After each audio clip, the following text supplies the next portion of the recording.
তো হ্যালো বন্ধুরা, সবাইকে গুড মর্নিং। সবাই কেমন আছো বলো? আশা করছি সবাই খুব ভালো আছো, সুস্থ আছো। তোমাদের ভালোবাসায় আমরাও এই চলে যাচ্ছে কোনো রকম কোনোভাবে। তো আজকে কিছু কথা তোমাদের সঙ্গে শেয়ার করব। তো তোমরাই বলে দেবে কথাটা যে আমার সঙ্গে ভালো হয়েছে নাকি খারাপ হয়েছে। তো চলো তোমাদের সঙ্গে শেয়ার করি কথাটা।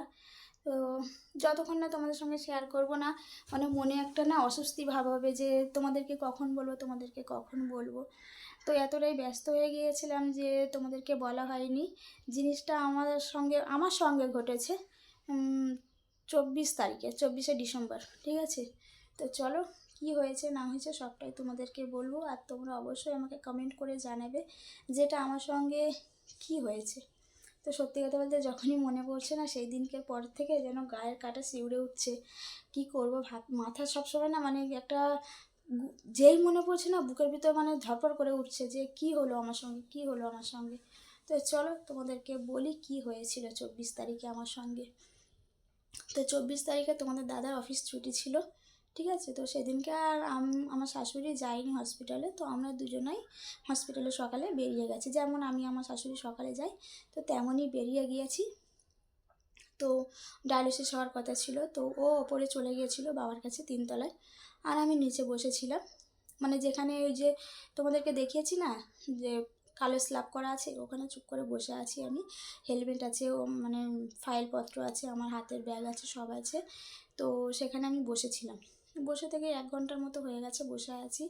তারপরে ও আমাকে ফোন করেছে যে কি করছো। আমি বলছি এই তো বসে আছি। তো বলছে এখানে রোদ নেই, একটু রোদের দিকে গিয়ে বসো, ঠান্ডা ঠান্ডা ভাব আছে, অনেকক্ষণ থেকে তো এখানে বসে আছো, ঠান্ডা লেগে যাবে।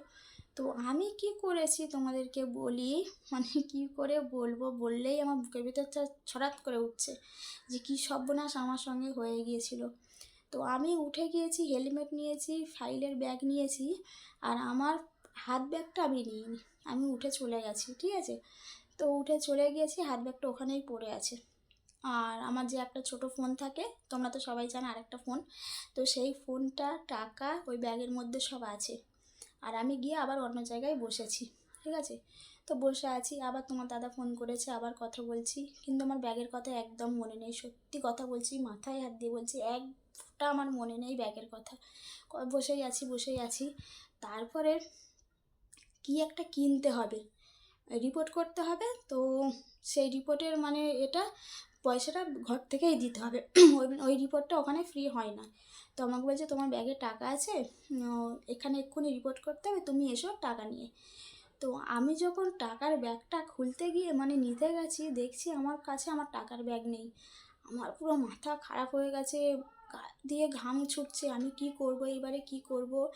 মানে আমি তো পাগলের মতো করছি, কোথায় গেল, কি হলো, কিছু মনে পড়ছে না। আমি মানে নিজের মনের আন্দাজে গিয়ে একটা দাদাকে বলছি, দাদা এখানে আমার পার্স পড়েছিল। বলছে কই না তো, দেখুন। তো নেই। আবার তোমার দাদার কাছে আমি দৌড়ে গিয়েছি, বলি দেখো তো তোমার ডিকির মধ্যে আমার ব্যাগ আছে কি? ও যেই দেখেছে ডিকির মধ্যে ব্যাগ নেই, ওরও মাথা খারাপ হয়ে গেছে, বলি যা, হয়ে গেছে, এবারে যা, কী হবে এবারে? এবারে আমার মাথায় কী একটা এলো যে আমি আরেকবার যেখানে প্রথম বসেছিলাম সেখানে একবার যাই। তো সেখানে গিয়ে দেখছি আমার পাশে একটা দিদিভাই বসেছিল, সত্যি ওপরওয়ালা ওনারা অনেক ভালো করবে। তো সেই দিদিভাইটাকে এসে বলছি, দিদিভাই আমি এখানে বসেছিলাম না, আমার ব্যাগটা এখানে রেখে আমি চলে গেছি। আমি মানে পুরো এইরকমভাবে বলেছি, আমি ব্যাগটা এখানে রেখে চলে গেছি তাড়াতাড়ি করে। বলছি এইটা তো আমি জানি তোমারই ব্যাগ, তুমি এখানে অনেকক্ষণ বসেছিলে তো, এই ব্যাগটা? আমি বলছি হ্যাঁ এই ব্যাগটা। বলে না এই ব্যাগটা উনি আমাকে দিয়ে দিয়েছে।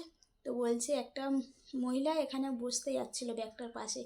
তো আমি তাড়াতাড়ি করে ব্যাগটা নিয়ে নিয়েছি, আর আমি বুঝতেই পেরেছি যে তোমার ব্যাগ এটা, এখানে তুমি এখানে অনেকক্ষণ থেকে বসেছিলে তো।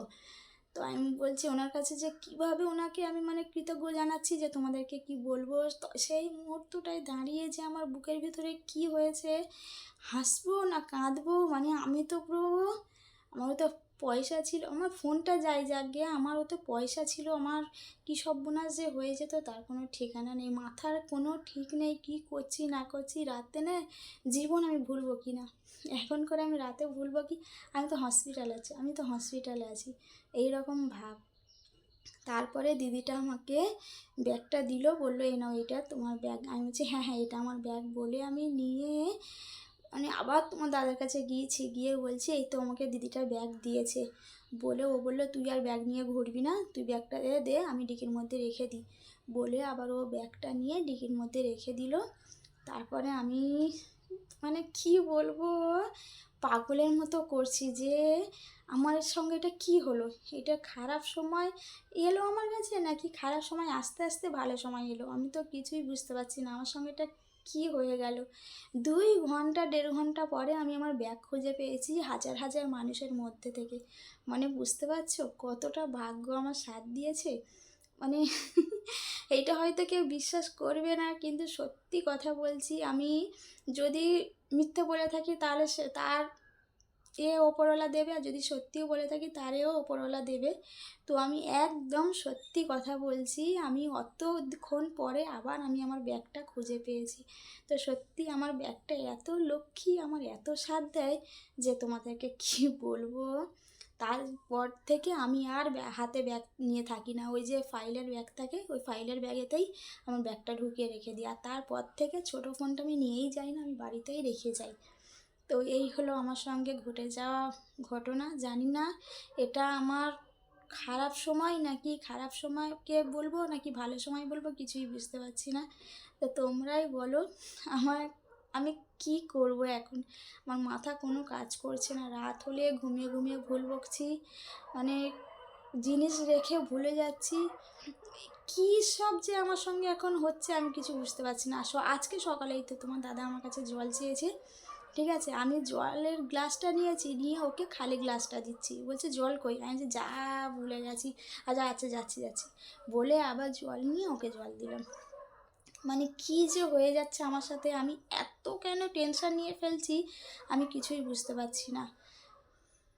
তো যাই হোক গিয়ে কী করবো বলো, তোমরা তাড়াতাড়ি সবাই আমাদের সবার জন্য প্রে করো, আবার যেন আমরা সুস্থ মস্তিষ্কে ফিরে আসতে পারি। আর এই চাপ আর নিতে পারছি না, বিশ্বাস করো ভীষণভাবে মনের দিক থেকে টায়ার্ড হয়ে পড়েছি, আর পাচ্ছি না। তো এইটুখানি বলার ছিল, পরে আবার তোমাদের সঙ্গে নতুন ভিডিও শেয়ার করার চেষ্টা করব। আর এত কষ্ট করে তোমাদের সঙ্গে ভিডিও শেয়ার করছি, তোমরা কিন্তু বেশি কেউ দেখছো না, কেন দেখছো না সেটা অবশ্যই কমেন্ট করে বলো। ভালো হচ্ছে না নাকি তোমরা সময় পাচ্ছ না নাকি জেনে শুনে দেখছো না, কোনটা। কত কষ্ট করে সময় বার করে তোমাদের জন্য ভিডিও ছাড়ি জানো, যে তোমরা দেখবে আমাকে সাহস দেবে। তো অনেকজন আমার কিন্তু ভিডিও দেখছো না, প্লিজ আমার ভিডিওগুলো দেখো, আমাকে আমার খারাপ সময়ে তোমরা সাথ দাও, ঠিক আছে। এইটাই তোমাদের কাছে আমার চাওয়া পাওয়া সব কিছুই। তো চলো আসছি এবার পরে, সবাইকে টাটা। আবার হসপিটালে যাব, এই যে আবার বেরিয়ে যাব, কখন আসবো কিছুই জানি না। তো এই ভিডিওটা আমি আজকেই ছাড়বো, অবশ্যই তোমরা দেখো আর কমেন্ট করে জানিও যে এটা আমার সঙ্গে কী হলো, ভালো হলো না খারাপ হলো। তো চলো সবাইকে টাটা।